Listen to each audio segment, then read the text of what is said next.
Board Secretary Jody Condon, our outstanding student reps, Lucy Beardmore, Alpine Champion of Champions, and Kipling Hedquist, goal scorer of goal scorers, and then we have Matt Stone in the back. Okay, great. Before we start, do we have any board comments? We will have a second opportunity, obviously, at the regular meeting. Okay, cool. So the public notice is the Hopkinton School Board will hold a public hearing on Tuesday, February 17th, 2026 at 5 p.m. in the Maple Street School cafeteria to gather public input on the proposed adoption of the provisions of RSA 194-D, New Hampshire statute governing open enrollment schools. All interested residents are encouraged to attend the hearing and provide written or oral comments. Okay, there's a few documents here that we had prepared previously, and by we, I mean Amy Doyle and Laura Taylor, to talk through. We've been talking about this for 2 months at this point, I think, as a board. But we have a warrant article for our annual meeting on the 14th, and so we wanted to make sure we could have a public hearing to talk through what's at hand. Do you want to start? Do you want me to start? It's up to you. Okay. Do you want to just do a couple? Sure. We presented some information at the town public hearing, so this may be a repeat for those of you that were in that audience. So at the town meeting, there's a warrant article to propose to designate Hopkinton High School as an open enrollment school, and to allow one student to come from an outside school and to allow one student to leave to an outside school district. That warrant article was done in collaboration with our legal counsel. We feel that it meets the expectations of the law, but we also know that this is a very dynamic topic in New Hampshire right now. There was supposed to be a vote last week that was since delayed. On a daily basis now, superintendents and other school leaders across the state are getting updates from the legislature. They're now wondering if it's going to move to committee to be studied, but there still is a chance that it will be signed. Lots of questions around what that means. There could be anything from it goes into effect July 1 to immediately upon signature. So although we are having a public hearing, some of the questions that you may have are questions that school leaders also have, because there isn't a lot of information that is definite available. So we're here tonight to talk about from the community standpoint, and of course there'll be more opportunity at the town meeting. So RSA 194, a district may designate one of its schools as open enrollment. As I've already noted, we really feel like the only school that we have capacity, honestly, to be able to offer students is at the high school.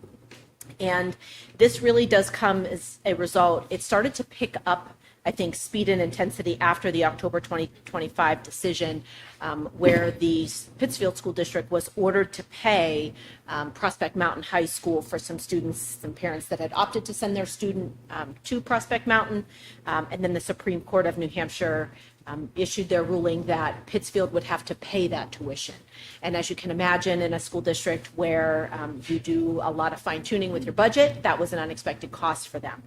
So now a lot of districts are doing what we're doing, trying to scramble and to be able to do two things, which is protect your budget and also local control. I feel like the warrant article, as I said, that we've put forward, you are able as a town to put forward caps, at least at this point. Again, there's a lot of conversation in the legislature that may change.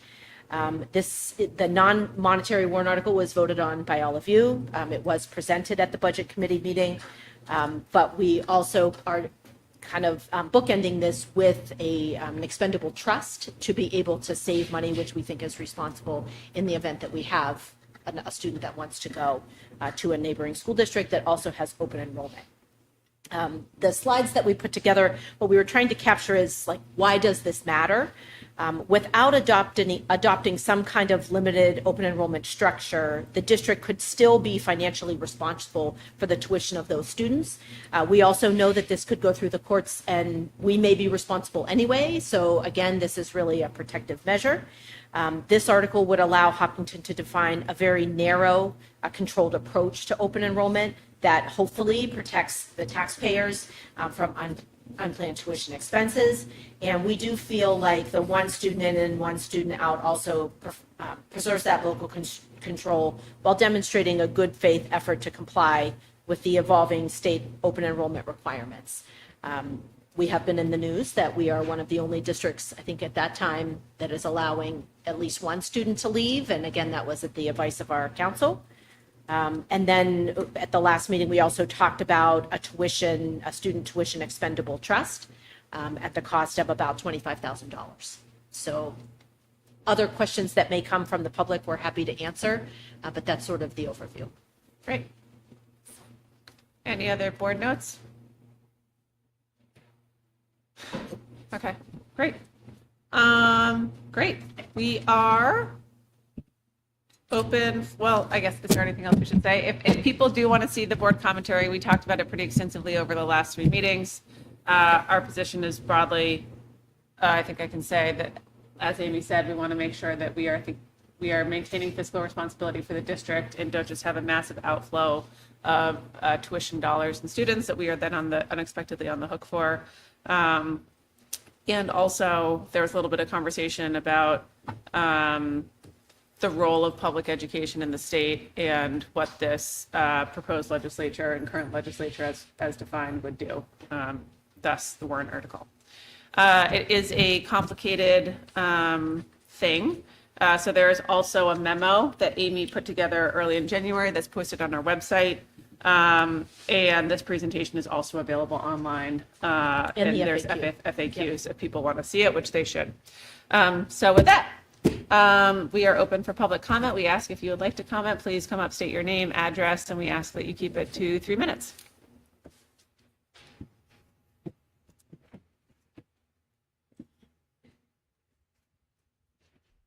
Good evening. I don't think this is on. I don't think I need it, but It's mostly for the people who are listening. Okay. Yeah. Yeah. so Sean Meffer, I'm on Wildwood Drive in Hopkinton. I have a And kindergarten. what's the actual number? 240. Thank you. I have a question, I suppose, to start. What's the capacity? And maybe you guys addressed this. I did watch the last school board meeting on YouTube, but I haven't caught everything. What's the current capacity of the high school, and what's that projected to be over the next 5-10 years?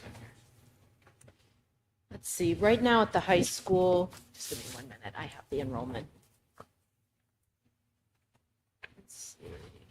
Hopkinton Middle High School right now has about 450 students. When you talk about capacity, I would think that there are really 2 parts. You're talking about instructional capacity, so it's seats, available seats, but then we also have to think about the students' needs. When you think about one student coming in, what the law says right now is once they're in, we would have to allow them to continue to stay. So if they come in as freshmen, they would be able to return. But physical capacity of the building itself, there has to be restrictions around that. I'm assuming that Yeah. there's restrictions, fire codes set. Yeah, I don't How- have the how fire many- code number. How many kids this building could possibly hold? Yeah, I can get you that number though, what the Okay. fire marshal I was says. just curious. I noticed, Pembroke kind of put out a flag saying, hey, not only are we going to accept students incoming, we would openly recruit other districts. Hopkinton would obviously be an attractive public school location. I didn't feel like the conversation at the last school board meeting was having good faith around this. I felt like there was just complete agreement from all of you on the board about the law. Totally understand that. I'm not saying for open enrollment either, but this may be a reality that the town is just facing moving forward. And I just don't think there was enough conversation explored of how this could actually help the town moving forward. It seemed like everyone on the board felt hesitation of playing the role of a bad guy, like really sticking it to Henniker. Henniker hasn't adopted any policy, so we could potentially be recruiting from Henniker, helping local taxpayers lower our costs, our property taxes, obviously thereby hurting Henniker because the state hasn't really said that, but we may be forced into open enrollment anyway moving forward. So I didn't feel like there was any conversation of like what is the potential benefit for the town of actually allowing students to come in. I don't get where you guys are going with the 1-to-1 number. I thought there were questions. Yeah. I guess I think it's silly, saying we can take one student in. It's ridiculous. How are we going to determine who that one student is? An open lottery. It's completely unfair. That number should be 0 or 50. It should And be you're at, some like, capacity. You're a little over 3, just FYI. Okay. Yeah. But I think that 1-to-1 is absolutely ridiculous. It needs to just be changed to 0 coming in. How would we ever select that one student, do that, run that process? That's also ripe for issues of how that one person is being chosen. So I encourage you guys to just change that to 0. Okay. All right, Thank you. thank you. Thanks.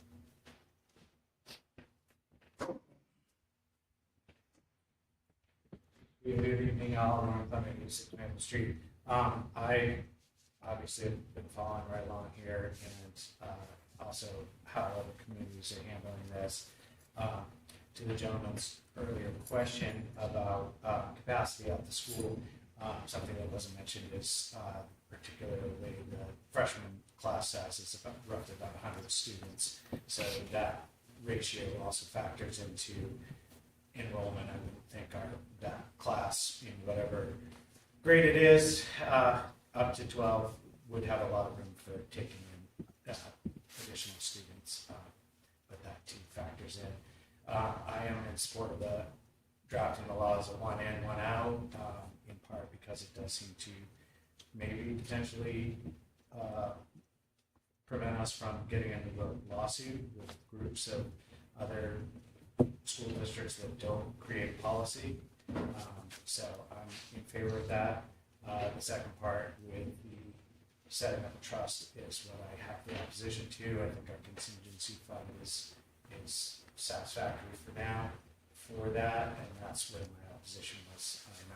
It says budget committee was 9-1, but it wasn't the enrollment part of it. It was the setting up the trust for the 25. We have a contingency fund for emergencies, and that's what it's there for. Now, however, obviously, if the state overrides this and 19 students move out, 25,000 isn't going to cure our problem, but it would help with that problem. But it's my understanding that we did line budget for our one outgoing student, and there still do not have clarification, and maybe because you guys don't, whether that one student counts as a 1 in, 1 out, and whether if that student still will have to pay, or the district's going to pick up that tab, and that's why we have a line item for that specific kid, and if that's going to continue for the duration. To me, it I sounds don't think like, we know. Yeah. Yeah, to me, it sounds like we're putting in a policy that is very likely to be revised within due time, and I don't know how that works too. I'm kind of curious if this gets voted by the community, then do we say that subject to change, or what's the protocol to challenge this if a law gets established and new things come about? Obviously, new things are going to come about. So I as things stand, I'm in favor of you guys moving forward with the 1-on-1. I just have opposition about the trust. So thank you. Thanks, Lauren. Appreciate it.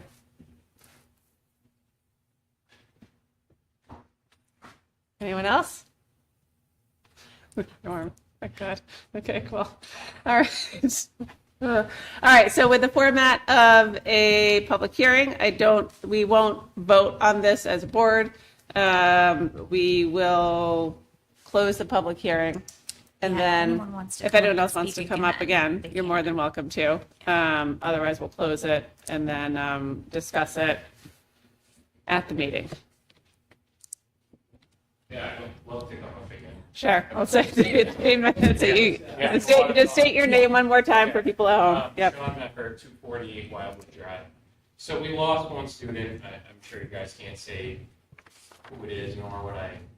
But can we say why? Does anyone have any idea why they left the district? Are we allowed to say? Open enrollment is parent choice. So that's it. We haven't explored that any further. But if we had a, let's say 5 to 5, and really fully embrace this, say we said we would allow 5 to leave and 5 to come back, over the course of this, we would benefit because we'd have more students coming into town than we would ever leaving town. We all know this. Right now, there's families that would transfer their kids over from surrounding districts, I'm sure. So just another thing to consider is, yes, we just took this hit on this one student leaving district, but we haven't really put ourselves out there and saying, yes, we would take students back in. And we're not really doing that with the one-to-one. But if we set the number higher on both going out and going in, and we're the only district that did that, I think it would benefit us in the long run. We have no idea where this legislation is going to go, how the law is going to fall, but I just don't, again, I don't think that it was a open-minded discussion of really looking at the realities of what we're basically trying to close off without being closed off to tiptoe around a potential lawsuit, which just doesn't seem like that's in good faith either. And someone had asked clarification of why legal counsel gave that advice, and it was basically, we don't know, well, other towns have legal counsel as well. Why were they all comfortable saying, yeah, you can set your number at 0 going down the district? But I mean, do we have an answer to that? Why other towns have legal counsel saying, yeah, it'd be fine setting it at 0, and then ours is saying 1.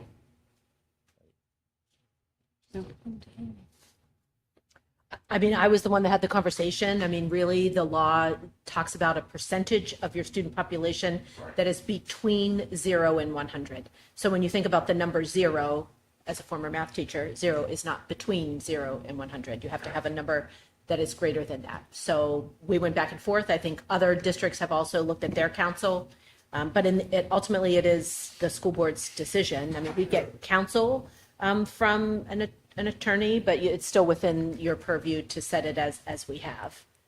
Seems silly to set as 1 and 1. Well, to your John Stark's article, warrant article 2 will be 1 and 0.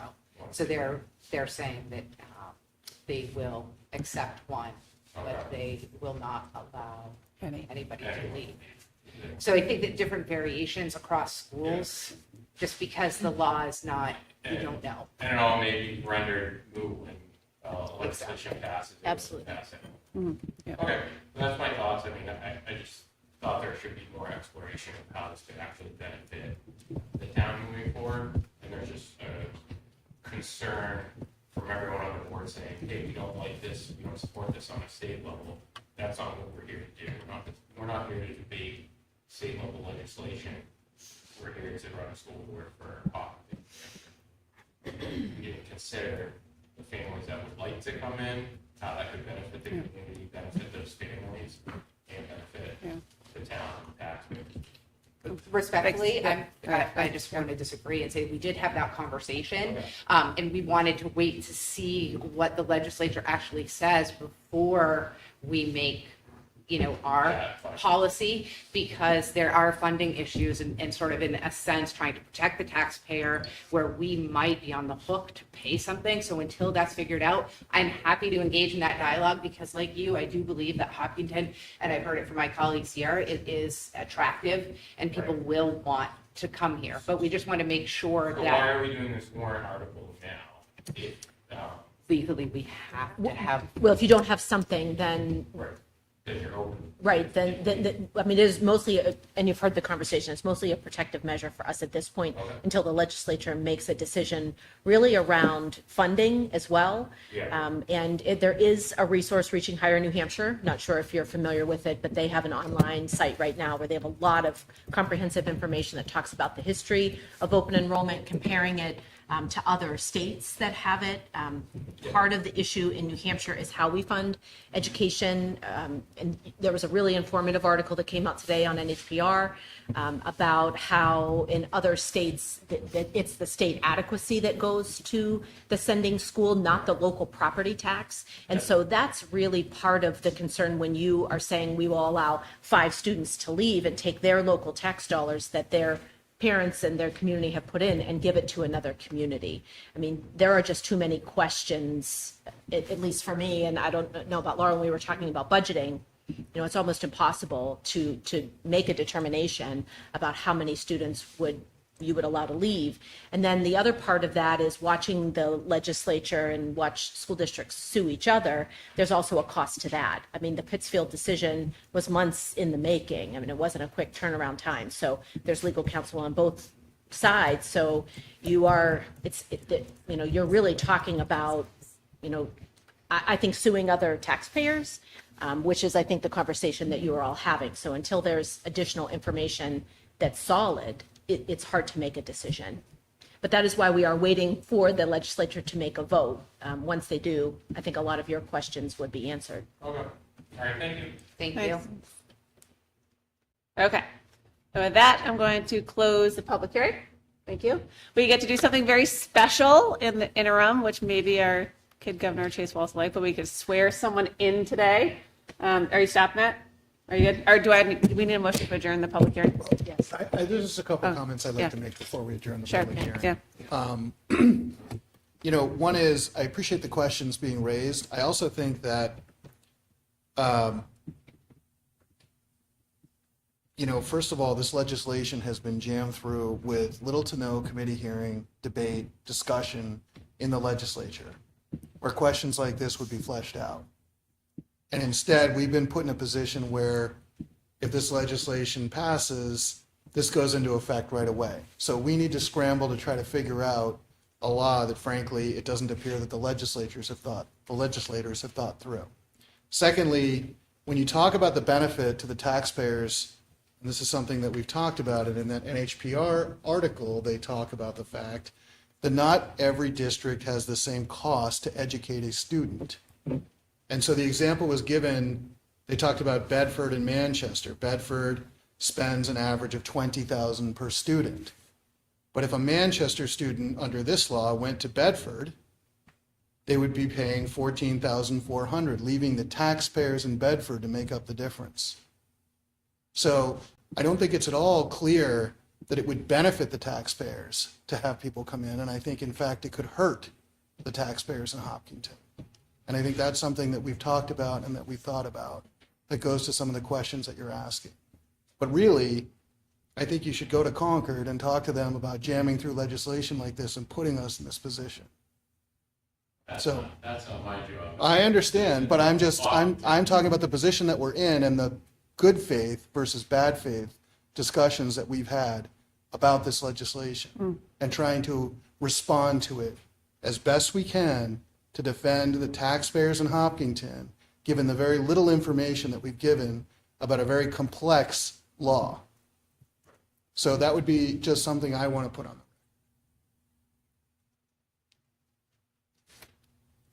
Okay. Thank you. Thank you, everyone. I appreciate. You can ask one other question, Lauren. Come on up. Can you just state your name again? Yeah. Yeah, sure. Thanks, buddy. Lauren Clement, 86 Maple Street. Can this drafted warrant be changed on the floor then, or proposed to be changed and voted on? Yes. It can? Yes. Wait, can it? You can change, there are limitations, you can change essentially the numbers, the in and the out. That's, I guess, what I was Um, getting at. Or ask to kill it completely, but you can't change the purpose of the warrant. Gotcha.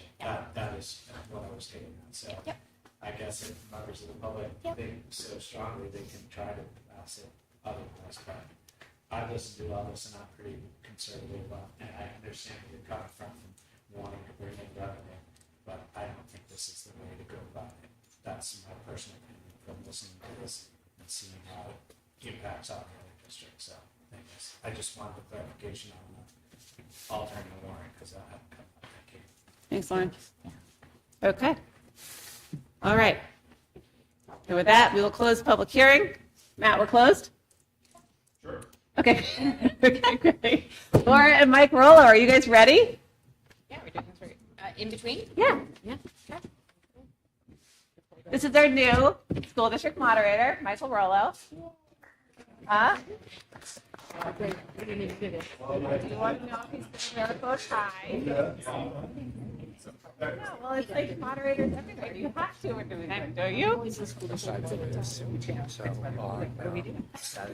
Yeah, Yeah, do you guys want to go right up Laura? it's gonna be Go over there. right up there. It's a whole thing. It's pretty exciting. It's civic duty and it's finest. Are you going to that meeting? I will be. Ready? I actually think we sit up. Just off to the side. And sincerely swear that I will faithfully and impartially discharge and perform all the duties incumbent upon me as school district moderator according to the best of my ability, agreeably to the rules and regulations of the Constitution and laws of the state of New Hampshire. This I do under the pains and penalties of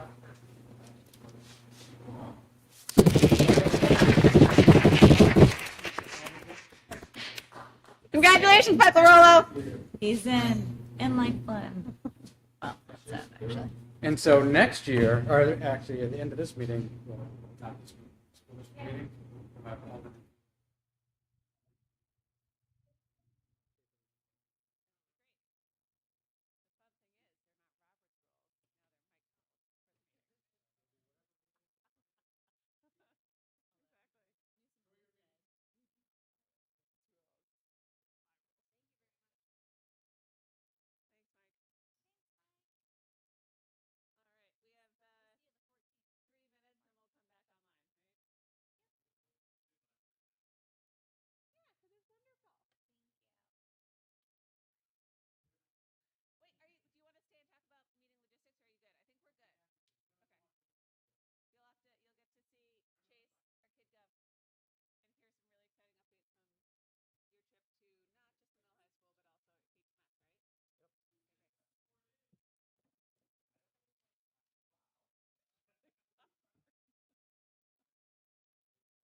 Everybody at the table, are we ready? Yes. All right, sorry, I'm starting a minute late. All right, hi, everybody. Welcome to the regular meeting of the Hopkinton School Board. I'm going to take an extra thin mint on today, Tuesday, February 17th at 5:30.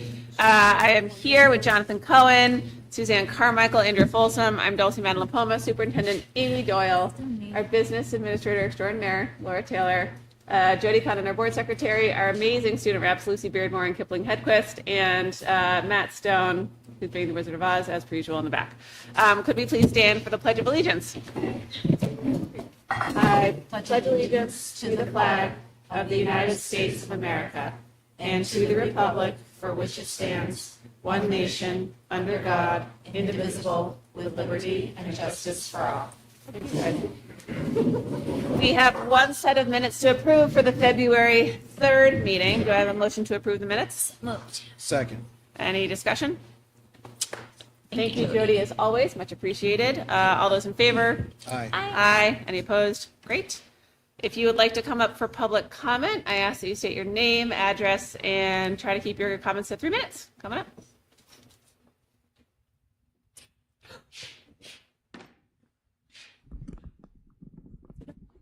Oh, it might be for Chase. Oh, Chase. did you want to do him before public comment? Huh? No. No? Do you want? Okay. Can I just take it like this? Yeah, sure. Awesome. So Nora Google, 121 Amesbury Road. So first off, thank you guys for all you guys do. Appreciate it. Great job this year with the budget and great job delivering your message to the community. That was fantastic. So I'm here a little earlier, unfortunately, because I am flying to Germany the week that Rob Nato's not going to be. Yeah, so he got me. He said he was not going to be here for me when I was going to come as a joke. Apparently that was the truth, but he didn't know about me coming tonight. So, but what I wanted to say about Rob real quick is sometimes we don't hear it enough as a board member or as anyone that's elected, how much we appreciate all the work that goes into what we do, giving back to the community. And someone who has had an opportunity to work with Rob on the board and outside the board, I generally have been so blessed to learn a lot from him. And I think we all have. And I think what's really important to me as an individual is I will always show gratitude to the people who has made a difference in my life, made it in our community, and to our taxpayers, and to our students, and to our teachers. That it's really important that no matter when your time is up on this board, it's always important to know that there's people out there who generally, I think, for all that you guys have done. You don't know when you're going to be done. I didn't know when I was going to be done. But when you're done, you're going to realize the impact that you have on the district. And I hope that Rob knows that the stuff that he has brought to this board will forever be on this board. It might change. Don't worry, he'll come back in this mic and he'll yell at you guys, and I'm sure it'll be in a positive way. I wanted to say to him, he made me a better individual in every aspect. When it came to making decisions, he never told me how to vote, never told me how to do this or that. He just made sure I understood. And that was the most important thing about it. And education was, no matter how many times it was explaining things, he gave me that opportunity to understand. And then I took it upon myself to decide. So I want to say thank you to Rob. I'm sorry that I could not be here for his last meeting. I was either missed the school district meeting or go to his last board meeting. So I decided I want to be at the school district meeting, and I think he would totally understand. So I wanted to say thanks to Rob. Unfortunately, he's not here tonight. But, when it comes to being on this board, it is a marathon. We don't know when it's going to end, but, we're talking as the Hopkinton Journal Society that we wanted to present him with a little medal of gratitude. And in this medal, it is to Rob for 6 years of service to the Hopkinton School Board. And on the front, it has Rob's silhouette of him on his bike, which is really cool. So thanks to our president, Zach Emerson, for doing the hard work of putting this together on our wonderful laser printer that we can cut. So I would love, Delcy, if you could give this to him for his last meeting. That would be great. That'd be really great. Thanks, Nora. Yeah, no, thank you. That's amazing. So thank you, Rob. And last thing is, since he's not here, you guys can eat his cookies. So, Good, I don't have to share any more of my. Thanks, Norm. All right, thanks, buddy. thanks, guys. Thank you. Thanks, guys. Thanks, Norm. This is wonderful. I know. All right. Any other comments? Okay. All right. We're gonna move through here. Lucy and Kip, do you guys want to start us with your comments? Absolutely, yeah. Yeah, we See who got takes off. a ton of updates. Pretty busy time of year. So I'd like to start off with a couple details that I missed at the last meeting. So these are kind of maybe a little outdated, but I didn't want to leave them out. So we had the Poetry Out Loud competition a few weeks ago. That's a yearly event, happens at the high school in the auditorium. Reciting poetry, people compete, and there's a panel of judges, and they decide on the winner. So William Shepard was this year's winner. There was also the Ethics Bowl, talking to some of the members of the team. They went to St. Anselm's College, and they have a competition against other schools. They didn't do as well as they, I guess, were planning to or wanted to. They tied 2 of their rounds and won one of them, but they still were able to represent our student-led ethical discussions club at the high school. It's super popular. I think it was still a good event for them regardless. Also, a couple weeks ago now, Kip and I went to Harold Martin to visit. We walked through with Principal Brown, talked to kids of all the grades. We got to stop in on lunchtime for kindergarten and first grade. That was pretty fun. Overall, I think we really just enjoyed the atmosphere there. It seemed like there was just kids were in a good mood. We really liked the new addition. We thought it was, we really liked the lighting and some of the classrooms in that area. Yeah, anything to add on that? Yeah, I mean, I'll say that having travel around to a bunch of different schools for like various sporting activities, but also a lot from math team. I've gotten to see a lot of like the different architecture and stuff in schools, and I will say our schools, especially Harold Martin School, does an incredible job incorporating just like daylight, and I think it really does increase the atmosphere of the school. I was very impressed with Harold Martin School. I never got the chance to attend it. However, this is my first time really walking through the whole thing. Mrs. Brown brought us through, and she was incredible, just like when we were at Maple Street. But yeah, the students were great, very friendly, and had a lot to say, a lot to share, some questions to be asked. Overall, it was a great experience, and everyone was very enthusiastic to share what they had to say about the school district and Harold Martin School. And I think, again, that all just goes to show like the importance of what the school district does for all these kids, but then also like how well they're all performing at all the high schools. Despite some times there are issues, which I'll address in a little bit, not anything too bad though, but overall the tone of everything Lucy and I have done here has been extremely positive. So Yeah, I also really enjoyed getting to see some of the teachers that I haven't seen in a few years. I was surprised some of them who recognized me, even though I'm 2 feet taller, and haven't seen them in a really long time. It was just really nice to see them. So it was a really good visit. Awesome. Wait, were there any key quotes from Harold Martin? Okay, yes. So there is a wall of these note cards. That's one of their art pieces, and they have some really cool art. Yeah. Their art was probably my favorite of all the schools. But my favorite of their art pieces was this wall where students get to put up like this word. Yeah. Now a lot of it was words that meant something to students, like love, sometimes spelled with a U, or kindness, the occasional like compassion when it's getting very wordy. However, my favorite one that was on the wall was peanut butter. I don't really know the justification for it or the thought process.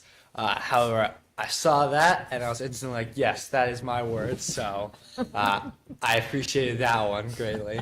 Yeah, I liked potato salad. That was Another great one, potato salad. Those were probably the two best. So. Oh my god, amazing. Okay, great. Sorry, keep going. Yeah. Okay. So for middle school, my brother's in 7th grade, so I heard from him. They were visited by a program out of UNH Manchester that brings biofabrication programming. They have like a van that goes around to different schools around the state, and then they also have like a workshop that they do inside the classroom, and the students get to go out and go into the van, talking about artificial body parts and things like that. It sounded like it was a really interesting experience there. Also on Friday, this past Friday, we had our annual babysitting event for the World Language Honor Society. I know I saw a couple board members' kids there, but it was, again, a really successful event. It was a little chaotic with the middle school Valentine's dance happening simultaneously, but I think overall we handled it well. Most of the kids were not able to escape into the dance, which is good. Most of them. There were a couple stragglers, but yeah, there was over $1,000 raised for the Michelle Cotnoir Memorial Fund that Over 40 goes to kids. goes to helping to pay for the tuition for the 3 exchange programs, which is a great cause. And it'll definitely help students with a really valuable experience.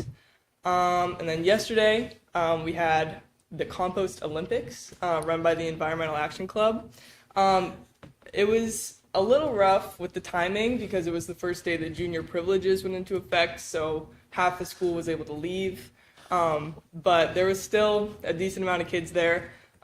We had some really enthusiastic seniors hosting it that I think really helped to get the energy up. And generally the participation was pretty good. Yeah, and then this Friday we have Winter Carnival. So it's been pretty busy. I know I'm booked all week with lip sync and Battle of the Bands. But hopefully it's worth it. It's one of my favorite days of the year. I'm super excited, so it should be fun. Who's gonna win? Great. Seniors, obviously. Every year, but we'll make sure to especially crush everyone else this year. But yeah, apologies to be like cramming so much in this week, but there's a lot of good stuff to talk about.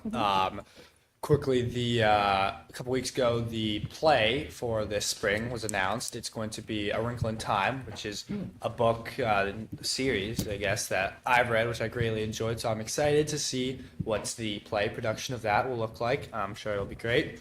Additionally, probably the most important thing that happened in the last week was both the boys and girls alpine teams managed to secure 2 more state championships. So next year, whenever it happens, 2 new banners will be going up. Lucy was a member of the girls alpine team, so and yeah, both of those teams too managed to send a combined 10 skiers, I believe. 11. 11 skiers to Meet of Champions, which is tomorrow. So that'll be quite nice. On the basketball side of things, both teams qualify for playoffs, with the boys basketball team finishing 3rd and the girls basketball team finishing 6th. The boys basketball team is hosting a playoff game tonight. The girls will be hosting one on Thursday. For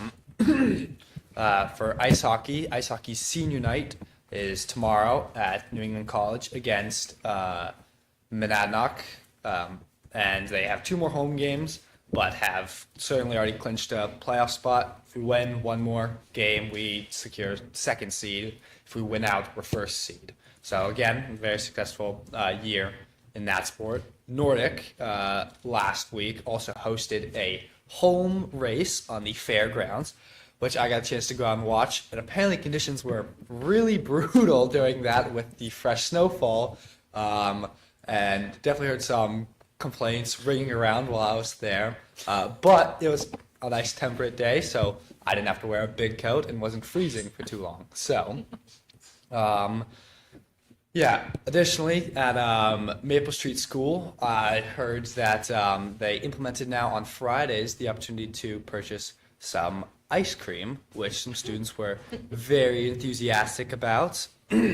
And across the schools, from what I've heard, there is, again, a Spirit Week happening before the upcoming break. But yeah, and then involving Winter Carnival, which also has events starting as soon as Wednesday, tomorrow, with ping pong and dodgeball, I believe. And then Thursday, we have 3-3 basketball, sportsmanship talk, and then Friday, all day. One of the best days of the year. Have to agree with Lucy. So with all that positive stuff, there is one negative, which I would like to highlight. And yeah, it's an unfortunate situation, but at the high school, there have been some major problems with the boys' bathrooms. Not the girls' bathrooms at all, just the boys' bathrooms. So the girls don't have to be affected by this issue, but there's been repeated events of vandalism and some destruction in the boys' bathrooms, which has been grounds for all the bathrooms except for one to be closed. That one bathroom has to have a bathroom monitor now. Our full-time sub, Mr. Sable, is tasked with monitoring that. Feel terrible for the guy, but it is something that is understandable given the circumstances and various students' inability to function coherently and properly and use the resources provided, being the basic resources of the bathrooms. While I'm not sure I know the exact specifics of it were quite unclear as to who was causing the issues initially, and regretfully there were more issues even after the bathrooms were closed and just limited to one. So it's a situation that's a bit absurd, definitely childish and immature. I know the general public, for the boys at least, definitely for the girls because they don't have their bathrooms closed, but functions perfectly fine using the bathrooms and have no issues, and definitely look scornfully upon these actions. But because of what's happening, we all get affected and people are quite angry about it. It's causing lines to enter the bathroom to be quite long. You need to sign in before you enter. So hopefully it's an issue that can get resolved. I'm not totally sure what the administration can do differently. It's not their fault, obviously. Students are the ones causing these issues, and it's a very small minority of students. And hopefully this ceases quite soon so we can have our bathrooms back and be normal again. But with the way things are right now, that's just the situation. So no real update on it, no upside yet. Hopefully I can come back at the next meeting and say bathroom issues are fixed, students are no longer doing this, or the students who have been doing this have been apprehended, but that is not the case. Obviously there's no cameras in the bathroom for privacy reasons, and without knowing really who's responsible, there is no peer pressure or students comments to each other to help persuade others to function normally. But that is the given situation. Otherwise, everything at the high school has been really quite exceptional recently. I think I've heard school's been going great, quite smoothly right now, especially post midterms and stuff. But that is a not great thing I'd like to highlight. So Yeah, really quick. Also, congratulations to the middle school Nordic team for their combined second place at their state championship yesterday. I didn't realize how many teams they compete against. I saw it's over 20 teams for girls and boys. So pretty impressive there. But. Thank you, guys. Any questions for our student reps? Thank you for your very fulsome and in-depth update. I appreciate it. That's wonderful. Thank you. I'm It's glad like you got to watching go the to the lower news. schools. It is like watching the news. I love The it. greatest news ever. Yeah. I appreciate it. Thank you, guys. Yeah, I mean, I would say I think it was a great update. We appreciate knowing what's going on in the buildings, and particularly the way you handle giving us some news about the bathroom situation, I think was very appropriately and tactfully done. So nicely done. Great. Thank you. Good job, guys. Appreciate it. Thank you. Thank you. All right. Now to our next student highlight, Chase. Hi, Carrie, Dr. Sindoni, do you want to come up with Chase? Yes. You might want to But turn very that. proud to introduce Chase Aldridge. He is one of the fifth grade students at Maple Street. Chase has been recently sworn in as an executive council member for the Kid Governor. Kid Governor is a civics program for fifth grade students in New Hampshire that really mirrors the New Hampshire state election process. So any fifth grader in the state can participate. The first step is there is a primary. So any students that are interested give their pitch, give their campaign speech to their fellow students. The ones that are chosen create a campaign video. It is then uploaded to the New Hampshire Civics website, and there is a state election. From that, the Kid Governor is chosen, and 6 finalists become executive council members, which is what Chase did. There was an inauguration in January at the State House. Unfortunately, we did have a delay that day. So we couldn't get the school bus there, but we did watch it. It was live streamed. We all watched Chase. Then he came in after. He was wearing his full suit. And he came to see his fellow students, who's quite the celebrity. He's not nervous tonight because he's already been interviewed by WMUR. And he's here to talk a little bit about his platform, about the impact of littering. Yes. Yeah? Okay, good. So, my platform is littering. My platform is littering, and I notice a lot of trash in this community. So on Kearsarge Ave, if you go by Wildwood Road, there's so much trash, and I think we need to stop because there's too much trash, and yeah, there's just way too much trash, and it's just getting like torn into the ground in like plastic bags or like just sitting there and getting covered with more trash. You want to talk a little bit about the programs we're going to do that we talked about, projects? Yeah. So I'm thinking about making some videos to send out to other schools about like how littering can cause damage to the earth and how litter or like reduce, reuse, and recycle and what it does to help our planet.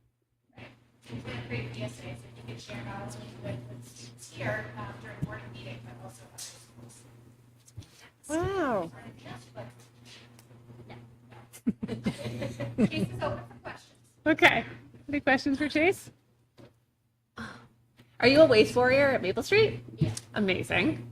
Are you really excited to be an executive counselor? Yes. Are you just going to sit in so many meetings and understand, expenditures at the state and stuff? Very hard on my very comfy couch. Because they're on Zoom meetings, so like How long do you do that? every month. Yeah, every You month. meet every month. Wow. Wow, Chase. Okay. What did they do? What do you guys talk about at the meetings? So last meeting we talked about like we said what we were gonna do for this for March and April, and then everyone shared, and then some people like got in late, so they had to share later, and then that's basically what we did, and now we said how we can like fix it and stuff like that. Oh, Chase, how did you get elected? Did you make a video? Yeah, so I made my platform, which is littering, and I like made a video of in a bunch of different places, like how, and I told facts about how littering can affect our ecosystem, and like how much trash there is. amazing. Great. Any other questions for Chase? I saw your interview. I thought you did great. I have to look it up. Meteorologist, right? Oh yeah. Yeah. Oh, yeah. Awesome. Thank you, Chase. Great. job. Can we take a picture with you? Is that okay? Oh yeah. Is that okay? Yeah. Is that all right? Is that all right? Okay. Yeah, that's every time.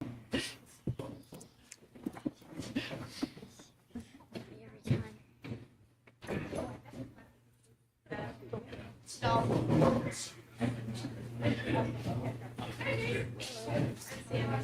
Oh, how do I recognize you?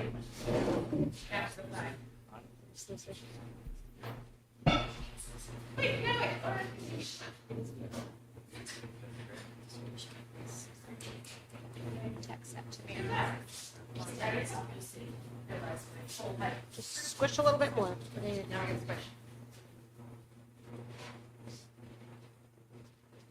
Three, two, one.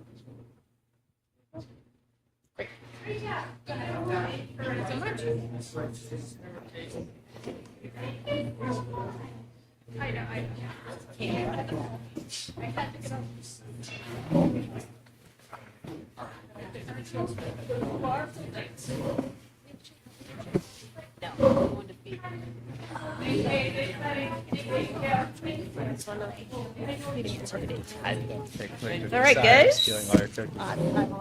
All right, next up. Mike, do you want to come on up to, and you can sit at Rob's seat if that's cool? Okay, Right here. Right here. Right here. right here. Right here. Right here. You get to have a seat. Yeah. You did just say sit in Rob, so you didn't hear. I didn't hear what you said. Sorry. Okay. So we want to talk through school district meeting logistics, Sure. and then because we have you and Jody here, and just wanted to make sure we're good. So your rules are set, and I think, are they posted yet? We have not posted them yet. It's our intention to. So the good Yeah. news is this year, there will be joint rules, Great. proposed rules. Yep. Between the town and the school district, so there's not two different sets of rules, Yep. which I think is nice for consistency for those attending both meetings. Of course, it's up to the district attendees, the meeting attendees, whether or not they want to accept the rules, but they will be sent to you all, to Jody, to post hopefully very soon. I was hoping last week, but I Yeah. think there's a few things we're still Yep. working out with the town Yeah. moderator, so. Great. But yeah, we're excited Awesome. about that. Cool. And then we have ballot boxes, and do we need more volunteers? Yeah, I put it out today, and I already have 6 Great. on the docket. So Perfect. I just got to confirm with the town because I think they have the boxes right now. Yeah, I think they So, probably do. Yeah. Right, they Yeah. still have them. So I got to count how many they have, and then Okay, cool. decide if we need, we want Okay. 5 boxes out or 6 boxes out. Yep.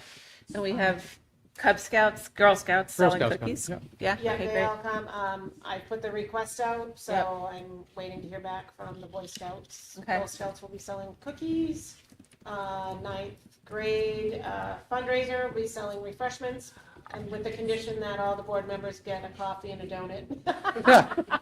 That was my bribe this year. And we actually had tonight, Amy got a request for the farmer's market to switch out of Maple Street and come do their farmer's market. I during the meeting. would love that. Okay, Smart yes, nice idea. idea. Yes. So we told them yes. Yeah. So they will be there as well, and so far that's who he's had. And then I think we decided we'll have Lucy and Kip in the same situation, same table up front in front of you guys. Yep. Yep. That's nice. It's a And nice then spot. just you board members on the table. Yep. Um, Steve Lux is good to go. Steve Lux is confirmed. Great. And I'm sorry, who's, Sarah. thank you. Sarah Palermo. Yep. So she usually has a table Yeah. right beside you. Is that still Yeah. fine for you? Perfect, Okay. works for me. Um, Where will the farmer's market be set up? We told them they could either go to like the back of the big calf, so they're like up against Right. where like The ramp is. the ramp is, Okay. or they can have the small calf. There's nobody in the small calf, Okay, so they could have the small calf, whichever they feel. I don't know how many vendors are gonna have and how much space they're gonna need, but We're not yeah, worried it's usually about pretty full parking. here, isn't it? So. Huh? We're not worried about parking or anything. No, usually it's like max 10 cards here, like at the most, yeah. And we've got the overflow parking down by the softball field too. Yeah. So, no, it should Yeah. be fine. Okay. And I'm trying to think what else. Are we all set with supervisors and the checklist? I talked to one of them yesterday.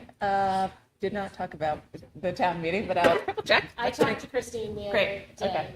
and she, they're, yes, Yeah, they should be. they're responsible for pulling them together, so they should have it, and then, they So- just, We'll have ballots for proposed secret ballot or yeah, requests. I have all the colored ballots Perfect. to vote. Just think about reorganizing those are the all the- last name letters for it. That's not our job. Yeah, Just saying. I know. It's Although It the winds up last being a meeting, log the jam. letters, yeah, I actually do have those It from last year. becomes a log jam. So, yeah, I mean, there's been the big debate every year is whether we should have everyone register in the cafeteria. So it keeps the cluster of forming. But then they and- can't hear what's being But then said. they can't hear what being said, and then the people that are doing the checklist like to be part of the meeting as well. So it's been a hard debate as to what to do, because it does, if everyone comes at once, right at the beginning, it creates a cluster. And last year we had people kind of outside in.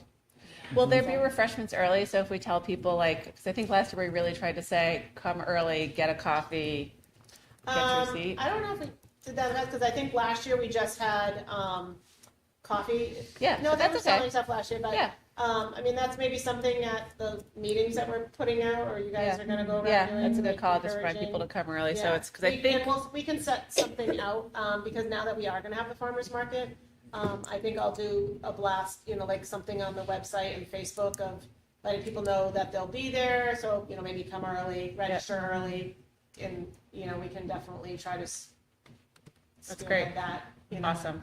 offset Okay, cool. that a little bit, but we can encourage people Great. to try to arrive early. Awesome. And we'll talk through printing on our end. The town reports are going to print today, so that should all be good with both the half of the school, half of the town.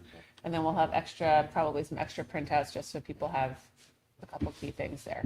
We Mike, should do be you have good. any specific things that you? No, it's my hope and intention to start on time, but we'll see what the line looks like, obviously.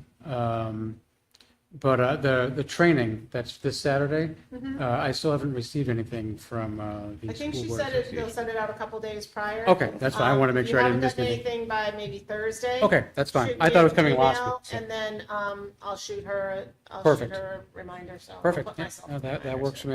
Like I said, I thought it was coming last week, so. Yeah. So Oh, yeah, no, I'll I'm- put a note, Looking forward to the meeting, so. And keeping it Maybe. moving. Should be great. Okay, any other logistics? I think we should be good. Jody, if you need other help recruiting volunteers, but hopefully we're in pretty good shape. Yeah, if anybody, You said you have there's- 6 or 7 people already, Jody? I've got about 6 right now, yeah. Six. So, I mean, I generally, if we at least have 10, that gives us 5 boxes Right. out there. And I believe that's roughly what we have, Okay. is 5. Are any of the 6 repeat people or are they new people? No, primarily repeat. Okay. Yeah, because I just keep a running list of people that have volunteered in the Okay, past. and you'll call those people if they haven't Yeah, already so I signed up? send out a Okay. mass email and they reply. and Perfect. Some can, some can't. Yeah. But it's a Works for me. thing list that have expressed interest. All right. Okay. Wait, and are we having anyone present, are we lined up in terms of someone singing the national anthem and doing the Pledge of Allegiance? That is, I'm waiting on replies. from Okay, okay, thank you. Okay. Cool. what we get. Thank you, Jody. Okay, All right. anything else? I don't think so. Thank you so much I for will being our certainly moderator. email you all if you need it, and I'm happy to come back if you want to talk about anything No, else. we should so. be good if I need you. All right. Thank you, Mike. Good luck tonight Okay. with the rest Thank of your you. meeting. See you in a couple weeks. All right. Before we fully map logistics, I put another shortcut, and I had shared it with the board, of looking at all the information session dates. Suzanne, great question. Were those out of order for a reason? No, it's just my brain, Suzanne. Okay. It's just like it was the way that it was. Well, I I could was tell. trying to write them in here, and I was like, why am I not back and forth? No. I don't get it. Yeah, Suzanne. I thought maybe It was- there was something I was. I think it was based off of the order from last year, which did not reflect the order from this year. Yeah. Okay, so thanks, Kip. Yep, sorry. So just to read them out here, then these will get beautified and then posted. We have senior lunch tomorrow, which is pretty exciting. We will do our typical ham, and we're going to do the pre-senior lunch budget presentation at 11. I did that last year. I'm happy to sort of take the lead on it this year. But anyone should come to the budget presentation. It's usually really helpful. Also, people ask great questions, which is awesome. And I generally love that for sure. Then we're going to be meeting with the Hopkinton Dems on February 25th at 6:30 at the town library and presenting the school budget. That is a nonpartisan event. I think that ask is also going out to the Hopkinton GOP. We are also working to see if there's someone to run the Hopkinton GOP meeting on February 26th at 6 p.m. at the Slessor Center. So that will be confirmed really this weekend. Is Amanda Gilman wanted me to check in with her the week before, but Hopkinton Dems is confirmed for the 25th at 6:30 at the town library. We have apple frittatas with Amy at March 4th. At 4 p.m. That's at the town library, and then on March 5th we have the PTA meeting at 5 p.m. at Harold Martin School, and then March 11th we have the Hopkinton Rotary at 7:15 a.m. and that's open to everyone as well, and that's at the Slusser Center. I think this is a pretty good list of opportunities for people to come and learn more and ask questions prior to the meeting.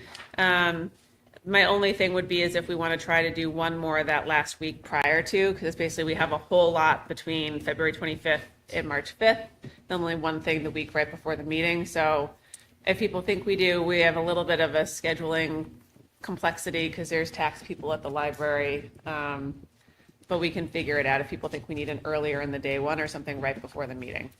But let me know. I'm happy to run logistics. This happened last year too. Yeah. We did them all through February, and then we had like a blank, Yeah, and we lived Yeah. to tell the tale. it is. Yeah, so I think we're good. But if anyone feels like we need to add one, let me know and I can make sure we've got that. Rob usually takes the lead on Hopkinton Rotary. Amy, we'll do apples with Amy. If anyone is like, yes, I'm so excited to do Deb's GOP PTA, let me know. I'll be I think everything because I'm not traveling for break. So just let me know. All right. Great. And then we also have school board meetings on the 17th and the 3rd. All right. So we're rounding the corner. Any other thoughts about school district meeting logistics or otherwise? 19th, right? I think you meant 19th, March 19th. Yep, I didn't mean March 19th. Yep. Like, scare me. Yeah. Oh, no, sorry, the 17th, like tonight. Yeah. Oh, Yeah, sorry. okay. I was like It reading up supposed to be from on the the thing. 17th? Yeah. Got it. Yeah, no, yeah. I was just talking about tonight's meeting. And then are we going to do a dry run with Matt at the middle high school just to make sure everything looks legible? Great. Okay, cool. Okay, that should be fun and exciting. All right, next up, open enrollment. So prior to this at 5 p.m., we had a public hearing to talk about open enrollment. We have our proposed warrant article, which is 1 in, 1 out, and then a proposed creation of an expendable trust fund to start setting aside some money should the legislature go full open, no restrictions mandated by the state. There's two things before we go into discussion here. Is one, at the budget committee public hearing, which was on March 5th, so the night after our most recent public school board meeting, there was some good discussion, really good discussion, I think, overall. Rob, who's not here, wanted to put in a thought of basically potentially not moving forward with a warrant article for the expendable trust fund, because not knowing what the legislature is going to do, he wasn't sure if it's going to create more confusion. And if it's better to just stay with a clean docket and run forward with what we know at hand. That said, we do know we have one in, we are potentially opening up to one more. We already have a student, that is accounted for, but we don't know if that student will be grandfathered in. So I think it's just, we should do with what we think is best for the town, what we think is best for, obviously, the meeting docket that we have in 2 weeks. Any thoughts about the public hearing or otherwise? I could get behind kind of not having the warrant article. I think for a couple of different reasons. I do think it's a good idea just because we're trying to have some cushion there. But, we heard that the contingency fund is there and that $25,000, should we go full tilt and open willy-nilly, that $25,000 will do very little to prevent any sort of. So, right. Yeah, I'm of two minds with that. I want to be prepared for it, but hopefully it's nothing. And we really can't be truly prepared for it. Right, Because if it it's goes open, right. We need a warrant article for Yeah. a lot more. Yeah, and it's worth noting, and we talked about this a little bit, the state has not moved on legislation. They may not move on legislation prior to our meeting, right? So we don't actually know if we're going to have the final set of voting come through from the Senate or the signature from the governor. Go ahead, John. Because I had to leave, where did budget come down on the trust? The trust, it was 9 in 91 in favor, favor. 1 opposed. Yep. And that's additional money to be raised. on That's the additional trust. money to be raised. Yep. Which it was a tax impact of 2 cents. Yep. And then the money, but if the money is not used, like if it goes sideways and they don't pass it, that money can still be used For any student tuition. for any So- student tuition, right? Which So could it's include not special locked ed or into only behavioral. this function. Right. And I think that when we were talking about it, the trust was the one thing that I felt at least that we were kind of oscillating on a little bit more. And I'm still, as far as, the public hearing goes, I get the different perspectives. I understand, wanting to open up our school for like the floodgates of, yes, I think we would be an attractive school. I am still like morally opposed to cannibalizing other districts. And I think the 1-to-1 is a protective measure, which is what we were wanting to do.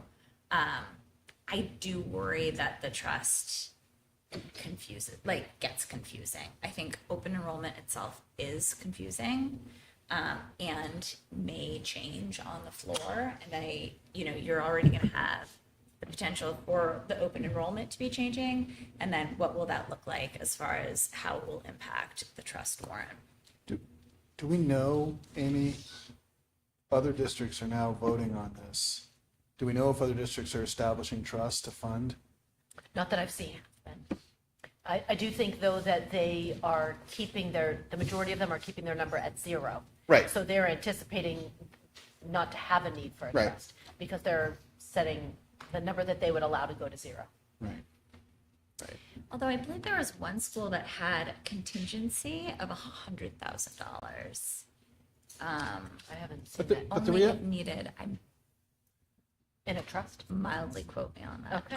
I won't put it in the I don't minutes. know if it was in a trust though, but I believe it was somehow part of their warrant article. Okay. I would have to look it up. I think if we're playing the odds, the reality is that if we send 1, we'd be paying 80% of a student that we budgeted for anyway. If we receive 1, we're receiving possibly a few thousand less than maybe we're spending to educate that student, but it's pretty small compared to the overall budget. If the legislature kicks the doors open and it's not, and our other warrant is meaningless, then I think we, like every other district, it's going to be completely unknown, and $25,000 isn't going to make a big difference. So,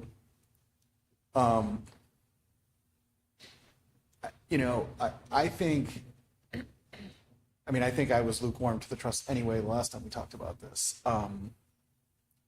I am one that likes different buckets. That is how I think and do my own budgeting. So that does appeal to me. But I just wonder, practically speaking, if asking for 25,000 more doesn't just spin this thing in a way it doesn't have to Right. go right now. Yeah. So, Laura, what do you think, though? Well, the other thing we could do, because a trust can only be created at a district meeting, right? So then the other thing we Create it could do is enough. create a trust, and then depending on whether or not we have fund balance this year, or whatever that looks like, we could look to add something at the end of the year. But then at least the trust has been created. It's worth noting, though, that we do have the contingency fund. So if there was money, we could just use the contingency fund. but we and could see use what that happens without over the this year. trust. Right. Right. Like the trust doesn't Because we've really do already anything for us. established that Right. trust. Right. So, I mean, we could create the trust next year if we really need to. Right. You can. We have finalized we actually have finalized warrants for you guys to sign tonight. So we would just need you to kill it on the floor. Okay. Mm. Which I also think is okay. Like, I think we can say we restrict. I actually don't think it's a bad thing because it allows us to emphasize the cost of this legislation. And that, we would anticipate if districts are forced to accept as many and send as many as want, that we would have to establish this trust and probably increase the tax burden in preparation. Yep. It's probably not a bad, I mean, it is true, and it's probably not a bad message to emphasize. Even Yeah. if we kill creating the trust on the floor. Right. The trust is there with my idea as a way to mitigate our risk, Right. right? Totally. Because open enrollment is not going away. Right. If you choose not to do it this year, then, it may come up again. I don't know that I agree that open enrollment's not going away. Maybe it's not, maybe it is, I don't know. Keep trying to push it through every year. And I worry about, when we talk about Hopkinton being attractive, because I do believe it is an attractive district, we also have no idea how this is going to play out, and there are so many other factors, like when we think about our academic record and the rigor, I think those are all attractive, and we're a nice little D3 school, but I also think there are a lot of things at play. Being a parent of an athlete, I don't think I ever would have moved my child based on athletics, but I know some parents would have and said, like, let's do a D1 school. So, and we know that like 70% plus of our percentage of our kids play sports and things. So I don't know what this is going to play out until we live with it for a year or so and see if we could have kids leave.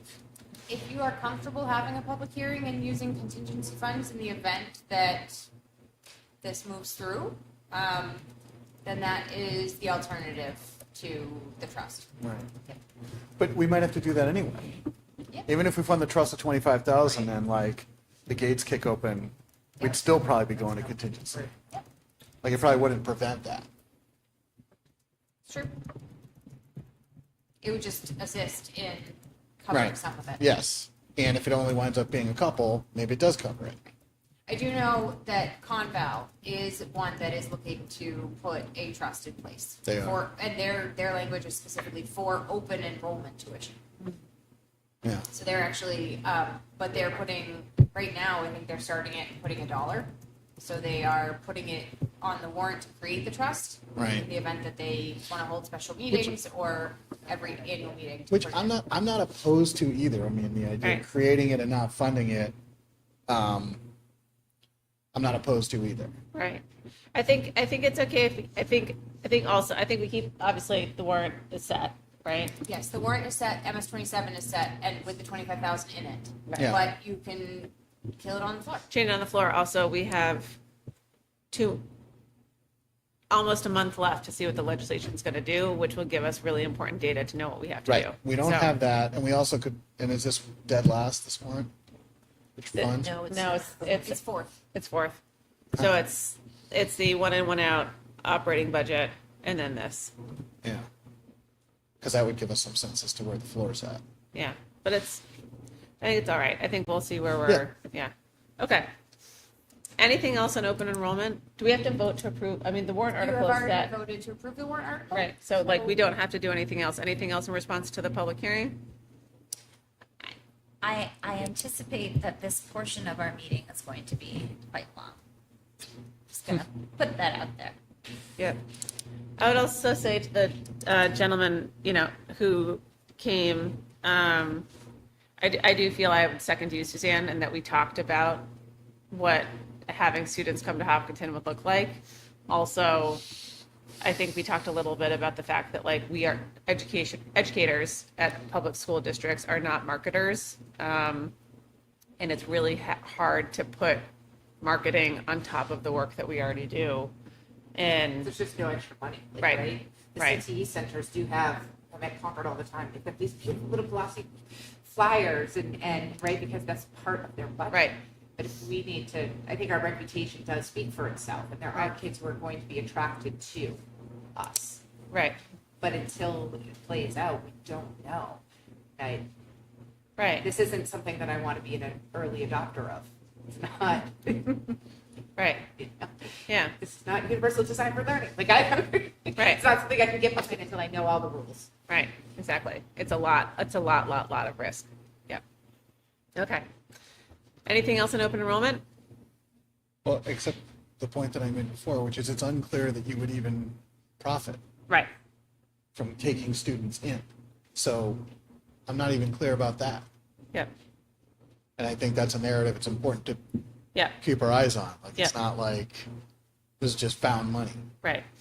I would also say in terms of the occupancy, like the fire marshal's occupancy of a building is not the same in terms of the actual classes that we can provide for students. And so we have a set number of teachers with a program of studies.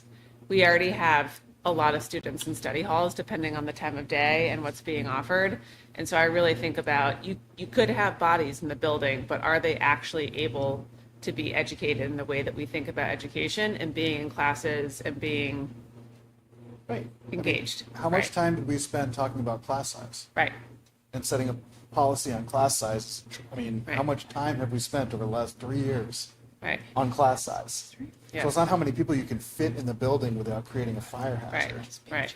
It's how many kids you want to have in proportion to a teacher so that you can get a good education for the students. Correct. Right. And that was why I think the first inclination to choose a program or a pathway was probably in our best interest because, right, if you look at, engineering classes versus, say, an AP or something, the number of kids are different. You can only have a certain number of kids in a science class. If you have a kid who's super interested in the sciences, that's going to change the numbers or perhaps the offering for a Hopkinton student versus, a kid who does want to, I could take another one in AP English, that's a different animal.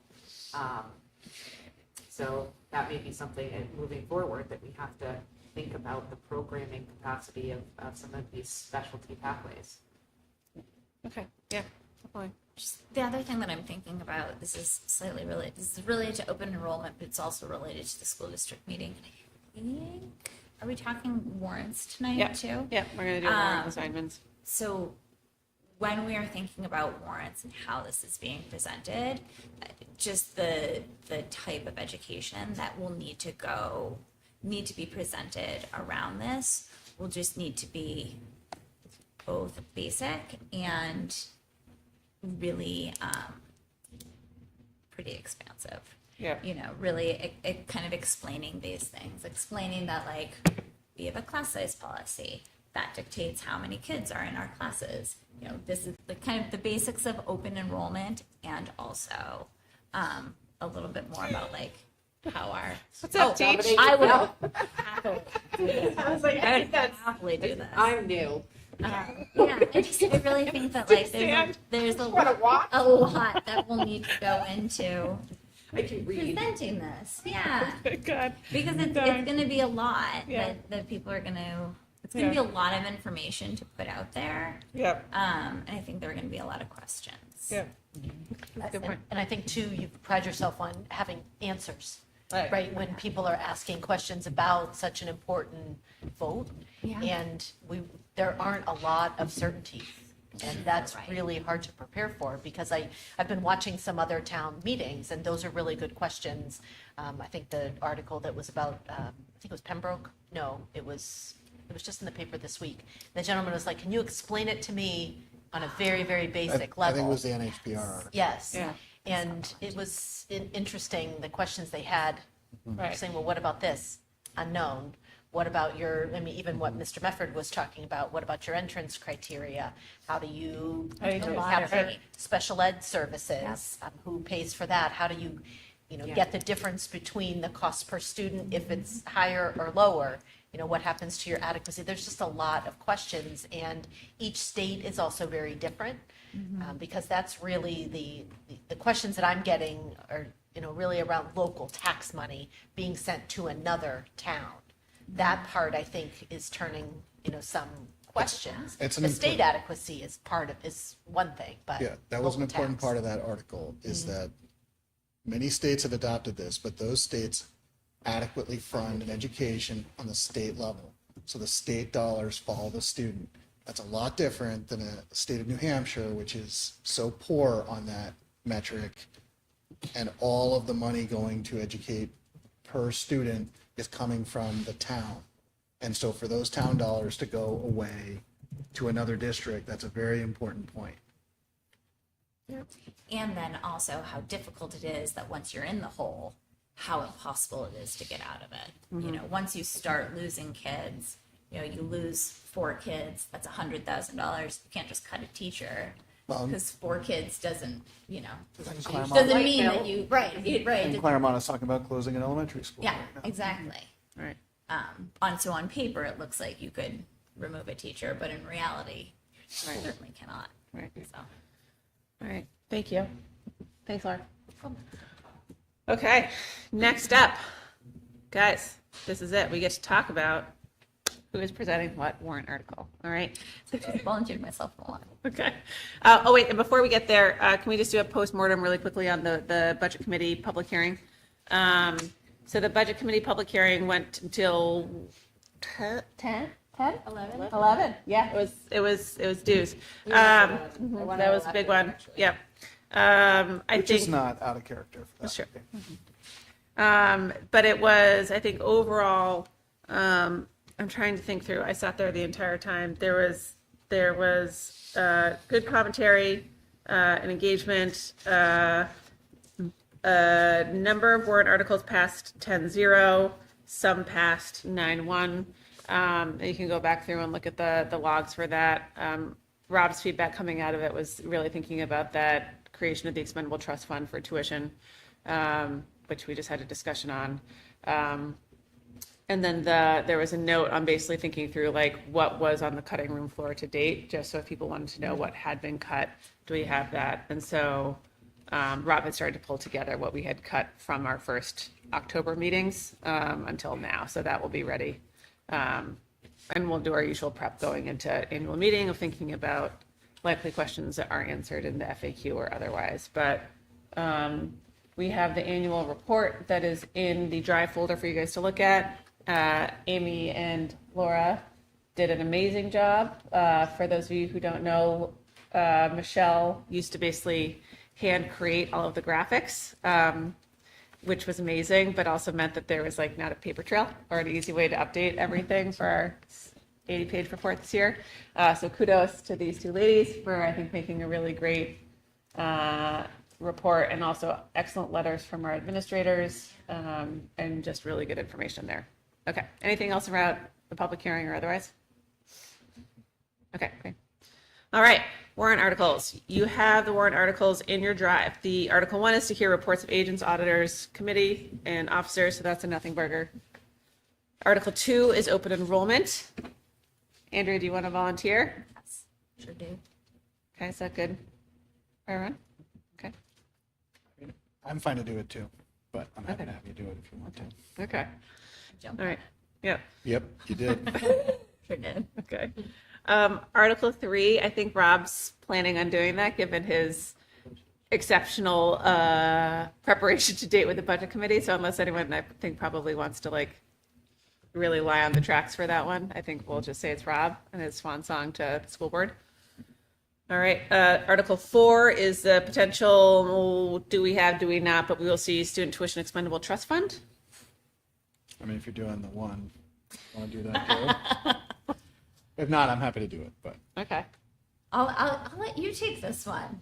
Do you want to do 4? I think that would be. Oh, that's fine. I don't even know what we're doing with this one. Right. We don't I mean, know. We don't honestly, know. like It's that's gonna to be- prepare for that one. I mean, I think it's really one slide. Yeah, and I think as So- we see what happens. Yeah. Like it's Yeah, it's we gonna gotta have see to how be some the real time stuff. Article 2 goes Yep. Exactly. and 3. And see what happens at the state. Yeah. Right. Yes. Yeah. So But that's fine. okay. Awesome. Thank you. Or Article I can take it if that's weird. I don't care. I'm happy to do it. If you want it, let me know. Article 5, student special education expendable trust fund. Suzanne, do you want to do that? Or do you want me to do it?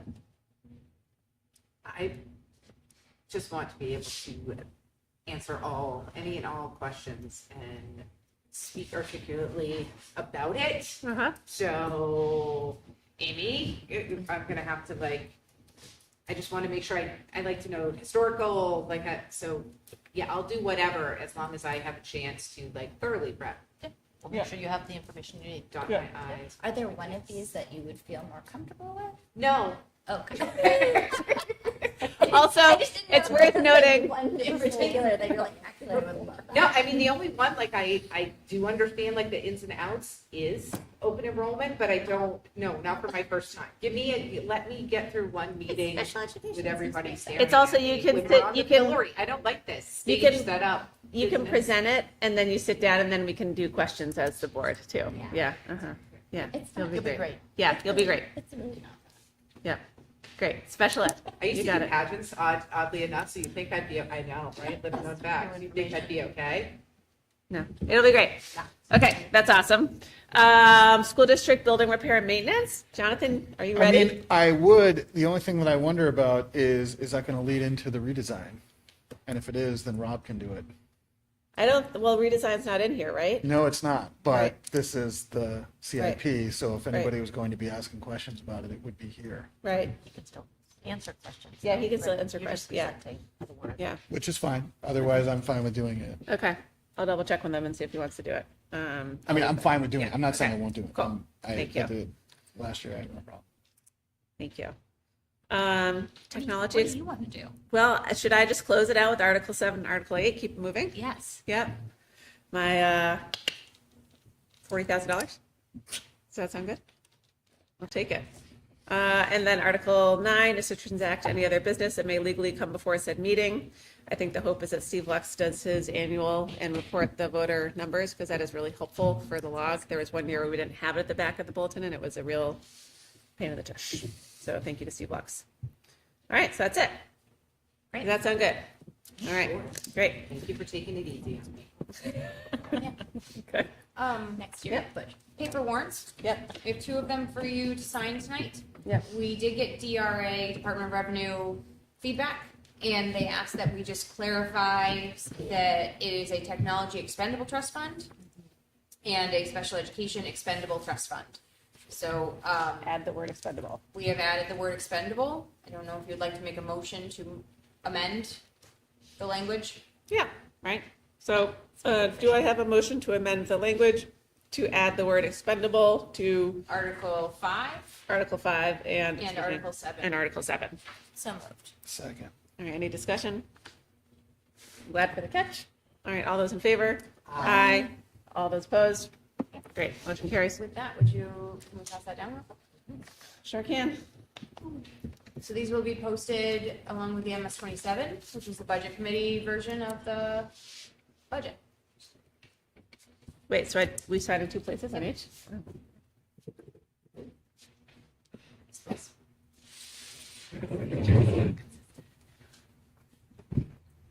And there's 2 copies in case I still copy on one of them, That's right, exactly. which is not going to happen.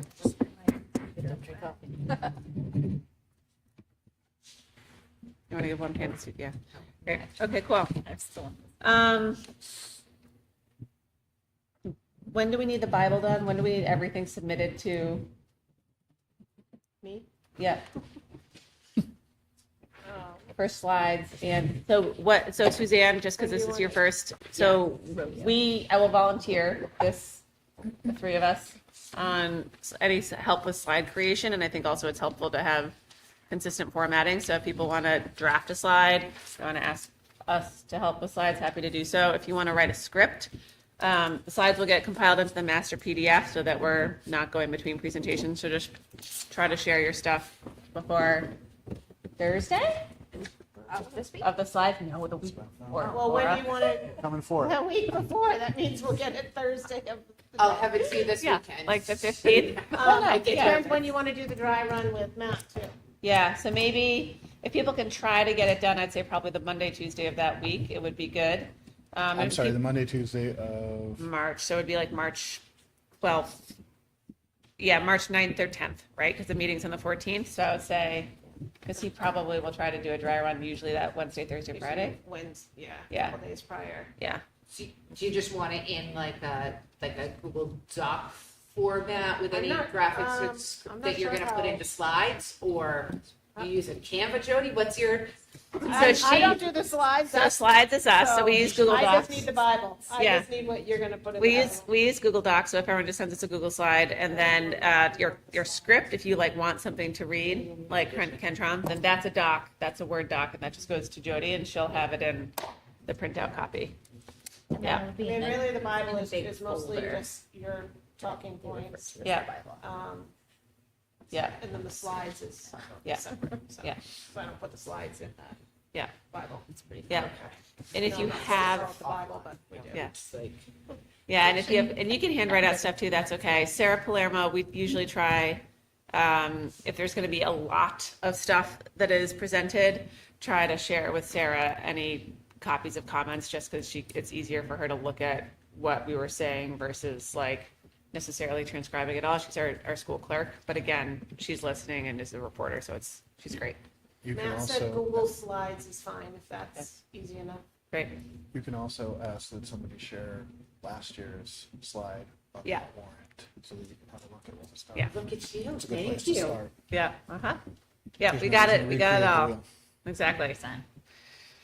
All right, guys, we have one more meeting, and then we're up to, I feel like, Santa Claus and Elf with a big show. It's bit. Okay, great. Anything else as we approach our final annual meeting of 26-27 prep cycle? Anything else, Lauren? Okay, great. Awesome. Okay, that'll close it out. Policy. Super. We got some policies.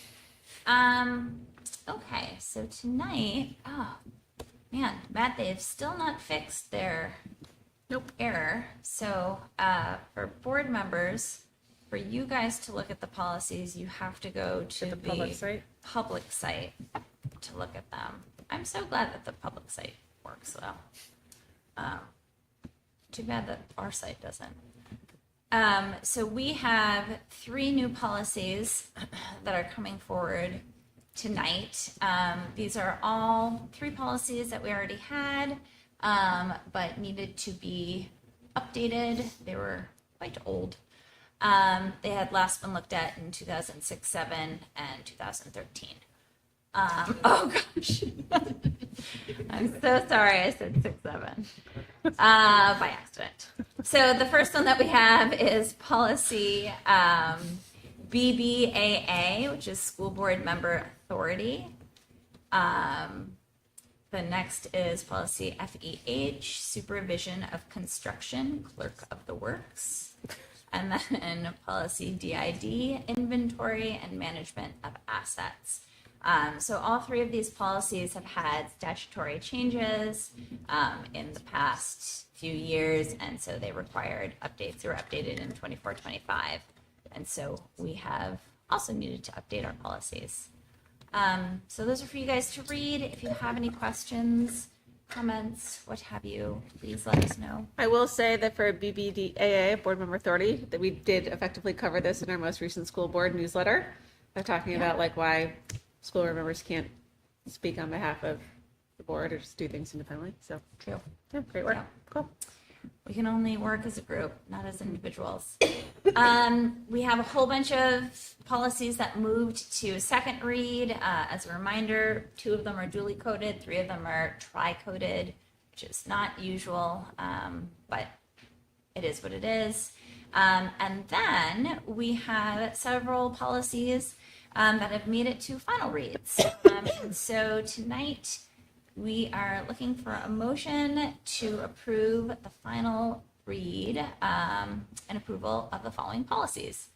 BEDG, meeting minutes, DAFB, equivalents in instructional staff and materials, EBCH, chemical safety and chemical hygiene plan, EEAB, establishment of bus routes, HP, employee job actions, HPA, employee job actions, unauthorized employee absences, IKB, homework, and LDA, student teaching and internships. Is there a motion to approve those policies? Yeah, so moved. Second. Super. Any discussion? And as a reminder, these policies, all of them had statutory changes, and HP and HPA, they did not have any statutory changes. They were just super old and just needed to have some realignment. So there were no substantive changes to those. Great. Thank you. With that, all in favor? Aye. Any opposed? Nope. Great. Great. Thank you guys. Thanks, policy team. Who is our transportation coordinator? Is that you, Laura, or is that Herbie? It's exciting. Laura wears many hats. Wonderful. All right, and with that, we are closed. Yellow and reflective. Yes, high vis, always, 100%. All right, we are moving on to the consent agenda. All right, personnel. Personnel. For new hires tonight, we have 3. Jennifer Coda will be joining us at Harold Martin as a special educator. Last meeting, we approved the transfer of Jenny Nevlin to the middle school, and Jennifer Coda will be taking her spot after February break.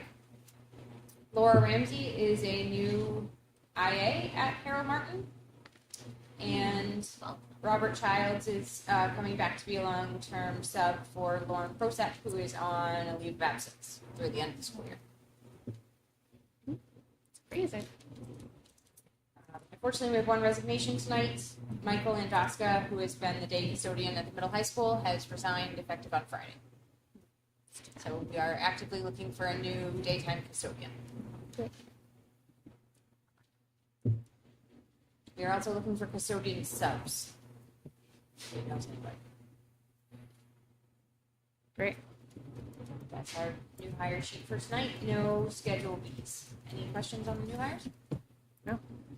We don't have any donations tonight. Oh, Jonathan? So what are we down to in terms of, so that's an IA for Harold Martin, like, what are we down to, 4? I think it's 4. Okay. Closing the gap. Yep. Great. We do not have donations tonight, and in your board support folder is a draft of the financial statements for January. They are in draft form because we, with finance committee canceled, I felt it was easier to make this draft until finance can meet, or the school board can vote to approve it without, in lieu of finance seeing it. It's up to you. Great. Right now, our anticipated end of year fund balance is $330,000. It's a change. You'll also see there's a change, a difference in the financial statements. I just want to note, because you voted to accept and expend that $19,000 that we received for HVAC rebates, that changes our revenue and expenditure budgets by $19,000 in order to allow us to expend that. Right. So there's a small change there. And food service is doing well with the implementation of the ice cream that Kip mentioned. We're hoping to bump a little bit of revenue up going into the spring without Wait, cart sales. so where's ice cream offered? At Maple and at the middle high school? It's at the middle high school every day, and it's going to be here at Maple on Fridays. And is it ever going to go to Harold Martin, or is that just a bridge too far? I think that's too far. I will say, I will say that I'm not a huge fan. Like, I appreciate the revenue, but I really don't, I didn't get ice cream or candy at school, and I'm kind of shocked at how much sugar my kids get. It is a non-program food, so it does not qualify for reimbursement, and parents do have a very legit ability to call food I know. service and say, my children are not allowed to buy this. I know. I'm just thinking about generally, they're buildings of education, and like nutrition should be part of it. It bothers me.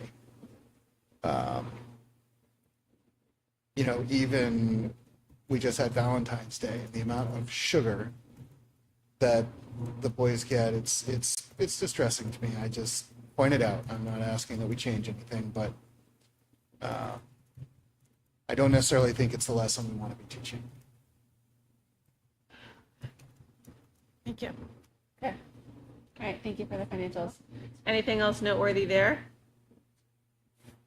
Not on my part. Great. All right, so we're at 3:30. All righty. All right, and then any other superintendent updates? I just want to wish everyone, we're coming up on February vacation. This is really a tough stretch between December and nice weather. I'm already stressed about a possible weather event tomorrow night. So if we can just get to vacation, that would be great. So I want to thank all of the families. You know, we will have your students back in March. We'll see you then. Are we supposed to get weather tomorrow night? Yes. Yes, it's going to snow. Yeah, plowable snow, And- up to 3 inches. Yeah. Are you serious? Maybe Yes. freezing rain. Yeah, and it's going to be 0. A child watching down at Herald today did inform me that it's going to be 0 next week. So if you thought we were clear, we're not, people. Yeah. I would say thank you to our facilities teams for keeping our buildings clean through pretty crappy, salty weather and also warm. And also to our teachers. I know, at least at Herald, it's been so cold that they can't go outside over the course of January, which means there's a lot of kids inside all day due to the ultra cold temperatures, which is a lot for both energy reasons in terms of human energy and viral reasons. So thank you to our teachers across the board. Yes. All right. Do I have a motion to accept the consent agenda as presented? So Second. All right. All those in favor? Any discussion? I'm so sorry. Any discussion? All right. All those in favor? Aye. All right. Any opposed? Great. Anything else for policy? Now we're going to move on to committee updates. Sorry, I'm going really fast. That's okay. Anything on policy? No, the only thing that, well, I think this is very nerdy, but I will still share it. Policy committee has created a standard operating procedure for creating all policies, which is very exciting. And For me. not ironic coming from a policy Actually, committee to have a fabulous. policy about creating Yeah. policies. Yes. Yeah. So we now have standardized practice for creating, updating, and implementing policies. Amazing. I also want to say that that same policy committee is really Andrea, really. We were able to find a way to, working with Matt, there's just one location now where all of the policies can be found. We did spend a lot of time sort of on a scavenger hunt. So now they are just under school board and policies. Great. And so that's. And so they're not great. on diligent anymore. Yes, they are no longer on diligent. Okay, school board and policies. Great. Okay. Maybe we should include a PSA just so it's out there. Yeah, I think, and I think if you just click, or if you do Yeah. any searches on our website, it'll now take you to that location. Awesome. Okay, cool. This is Great. CIA? we're meeting We meet, this week. yeah, we meet Thursday. Oh, man. All right. I want to hear what's happening. Okay. CIP? We have a meeting, I don't know, we have a meeting coming. It's on March 3rd. There you go. That's Okay. what I was going to say. Great. Rob's last? Yes. All right. Safety and security? That was Rob and I, has met since January.